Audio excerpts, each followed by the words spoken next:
अस्सलाम वालेकुम दोस्तों, कैसे हैं? उम्मीद है आप जहाँ कहीं भी होंगे अल्लाह रब्बुल आलमीन के फजल व करम से खैर व आफियत से होंगे। एक बूढ़ा ट्रेन में सफ़र कर रहा था और इत्तेफाक से जिस डब्बे में वो बैठा था वो खाली था। अगले स्टेशन पे 10-12 लड़के जो है वो एक ही उम्र के वो दाखिल हुए उस डब्बे में और वो आके हटकेलियाँ करने लगे, एक दूसरे के साथ हंसी मजाक करने लगे और एक दूसरे के साथ जो है वो इंजॉय करने लगे। और इतने में एक ने जंजीर देखी गाड़ी की और कहा कि यार इसको खींचते हैं। तो शरारती लड़का था, कहने लगा कि इसको खींचते हैं। तो दूसरे ने उसके साथ लिखी हुई जो एक तहरीर थी उसको पढ़ के सुनाया कि जनाब ये लिखा हुआ है कि जो जंजीर खींचेगा उसको 500 रुपये जुर्माना होगा और 6 माह उसको कैद होगी। तो इस पे एक और साथी ने कहा कि चलें कोई बात नहीं, 500 रुपये जुर्माने ही है, हम आपस में इसे इकट्ठा कर लेते हैं और जंजीर खींचते हैं, जो जुर्माना होगा हम उसे अदा कर देंगे। और यूँ उन्होंने वो पैसे इकट्ठे करने शुरू किए और जब उन्होंने पैसे इकट्ठे किए तो वो 500 की बजाय 1200 बन गए। उनमें एक 500 का नोट था, 2 50 के नोट थे और बाकी 100-100 रुपए के नोट थे। तो एक लड़के ने उसको अपनी जेब में रख लिया कि अगर हम ये खींचेंगे तो बाद में हम उसे दे देंगे। तो जब वो खींचने लगे तो दूसरे आदमी ने कहा कि यार ये भी बड़ा अच्छा है, हम खींच लेते हैं और अगर एसटी या कोई पुलिस वाला आएगा तो हम बता देंगे कि इस बूढ़े ने जंजीर जो है वो खींची है। अब वो बूढ़ा सुन रहा था तो उसने कहा कि बच्चों, मैंने आपका क्या बिगाड़ा है? मुझसे कौन सी गलती हुई है कि आप मुझे इस गुनाह में फंसाना चाहते हो? मेरा नाम क्यों लेना चाहते हो? उन्होंने कहा नहीं बाबा जी, बस थोड़ा ही नाम लेना है। और यूं उन्होंने वो जंजीर खींच दी। गाड़ी रुक गई और एसटी जो है टीटी है वो पुलिस वाले के साथ, कांस्टेबल के साथ उस डिब्बे में जो है दाखिल हो गया और उसने पूछा कि जनाब ये क्यों आपने जो है वो जंजीर खींची है? तो उन तमाम लड़कों ने बैक ज़बान कहा कि बाबा जी ने जंजीर खींची है। तो एस जो टीटी है वो उसके पास गया और कहा कि बाबा जी आपको शर्म नहीं आती? आप इतने बुजुर्ग हैं और आप जो है वो गाड़ी की जंजीर खींच रहे हैं, लोग मुसाफिर जो हैं वो तंग हैं, गाड़ी यहाँ रुक गई है, तो आपने ये ऐसी हरकत क्यों की है?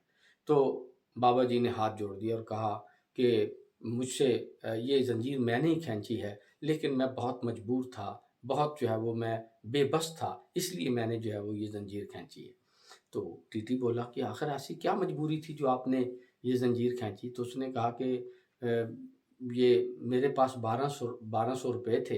एक 500 रुपए का नोट था, 2 50 के थे और बाकी 100 रुपए के नोट थे और इन्होंने मुझसे छीन लिया और इस फलाँ बच्चे की जेब में है।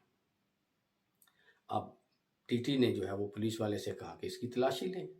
जब तलाशी ली गई तो उसी तरतीब से नोट जो हैं उसकी जेब से बरामद हुए। उन्होंने वो बाबा जी को नोट दे दिए, 1200 रख लें आप, और उन बच्चों को लिया और अगले स्टेशन पे पुलिस के हवाले कर दिया। और जब वो पुलिस वाले उन बच्चों को लेके जा रहे थे तो वो उन्होंने बाबा जी की तरफ देखकर यूँ घूरा। तो बाबा जी ने अपने बालों की तरफ हाथ फेरते हुए कहा कि पुत्र ए वाल जेड़े ना सी भी धुप्पे चिट्टे नहीं कीते।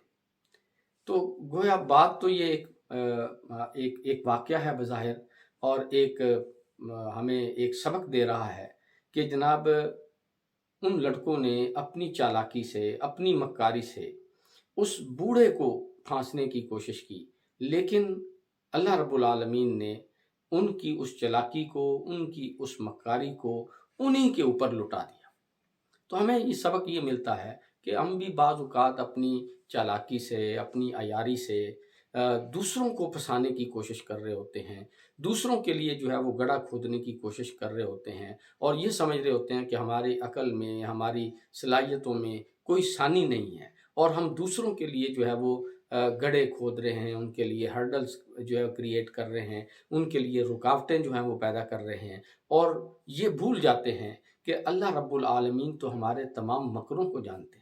अल्लाह रब्बुल आलमीन तो हमारे तमाम अमलों से वाकिफ़ हैं। अल्लाह रब्बुल आलमीन तो हमारी ज़हन और हमारी सोच से वाकिफ़ हैं और ये भूल जाते हैं कि कभी-कभी जब वो हम शरारतें किसी और के खाते में डालने चाह रहे हैं, वो अमाल जो हम दूसरों के खातों में डालने चाह रहे होते हैं, अल्लाह रब्बुल आलमीन उन्हीं अमाल को हम पे लुटा देता है और फिर हम पछता रहे होते हैं, रो रहे होते हैं, अफ़सोस कर रहे होते हैं कि ये क्या हो गया। तो मैं इस वाक़े के ज़रिए से सिर्फ़ ये बात आपसे कहना चाह रहा हूँ कि अल्लाह रब्बुल आलमीन ने हमें जो सलाहियतें दी हैं, जो हमें जो है वो अक़ल दी है, जो हमें ज़ियानत दी है, तो उनको हमें अच्छे कामों के लिए जो है वो सर्फ़ करना चाहिए। लोगों की भलाई के लिए जो है वो सर्फ़ करना चाहिए। लोगों की अच्छाई के लिए जो है वो सर्फ़ करना चाहिए। क्योंकि जब हम दूसरों के लिए अच्छाई चाहते हैं, दूसरों की खैर चाहते हैं, दूसरों की जो है वो बेहतरी चाहते हैं, तो अल्लाह रब्बुल आलमीन हमारे लिए बेहतरी के असबाब पैदा फ़रमाते हैं। कामयाबी के जो है वो आसार और असबाब जो है वो पैदा फ़रमाते हैं। तो इसलिए हमें जो अल्लाह रब्बुल आलमीन ने सलाहियतें दी हैं, उनका हमें दुरुस्त इस्तेमाल करना चाहिए, क्योंकि दुरुस्त इस्तेमाल से ही हम कामयाब हो सकते हैं। और अल्लाह के रसूल ने तो फ़रमाया भी है कि खैरुन्नास मन यनफ़उन्नास, बेहतरीन इंसान वो है जिसके हाथ से, जिसकी ज़बान से दूसरे लोगों को जो है वो नफ़ा पहुँचे। खैरुन्नास मन यनफ़उन्नास, कि बेहतरीन इंसान वो है जिससे दूसरे लोगों को ज़्यादा से ज़्यादा नफ़ा पहुँचे।